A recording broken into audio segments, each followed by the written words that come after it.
நண்பர்கள் அனைவருக்கும் வணக்கம். இன்னைக்கு நம்ம அந்த வீடியோவில் ரேஷன் அட்டைதாரர்களுக்கு சூப்பரான அறிவிப்பு ஒன்று வெளியாகியிருக்கு. ஸோ அதை பற்றி தான் இப்போ நம்ம பார்க்க போகிறோம். தமிழ்நாட்டில் வசிக்கும் ஏழை எளிய மக்கள் பயன்பெறும் விதமாக அரிசி, சர்க்கரை, கோதுமை உள்ளிட்ட அத்தியாவசிய பொருட்கள் ரேஷன் கடைகளில் குறைந்த விலையில் விற்பனை செய்யப்பட்டு வருகின்றன. இதன் மூலம் லட்சக்கணக்கான மக்கள் பயனடைந்து வருகின்றனர்.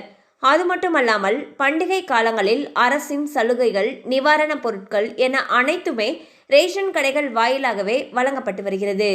இந்நிலையில் ரேஷன் அட்டைதாரர்களுக்கு மாதம் 2 கிலோ கேழ்வரகு வழங்க முடிவு செய்த தமிழக அரசு முதல் கட்டமாக நீலகிரி, தர்மபுரியில் வெற்றிகரமாக திட்டத்தை செயல்படுத்தியது.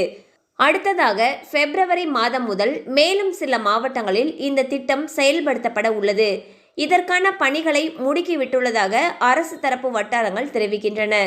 ஸோ பார்த்தீங்கன்னா ரேஷன் அட்டைதாரர்களுக்கு மாதந்தோறும் 2 கிலோ கேழ்வரகு வழங்குறதுக்கு தமிழக அரசு முடிவு செஞ்சுருந்தாங்க.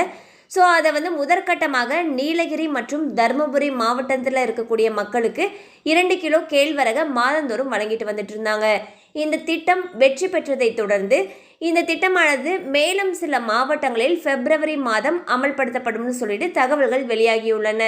ஸோ அது எந்தெந்த மாவட்டங்கள் அப்படின்ற அறிவிப்பு விரைவில் வெளியாகும் என்று எதிர்பார்க்கப்படுகிறது. கண்டிப்பாக அந்த அப்டேட் உங்களுக்கு பயனுள்ளதாக இருந்திருக்கும் நம்புகிறோம். மேலும் இது போல் அப்டேட்ஸ் உங்களை உடனே ரீச் ஆகணும்னு நினச்சிங்கன்னா நம்ம சேனலோடு தொடர்ந்து இணைந்திருங்கள். தேங்க்யூ ஃபார் வாட்சிங்.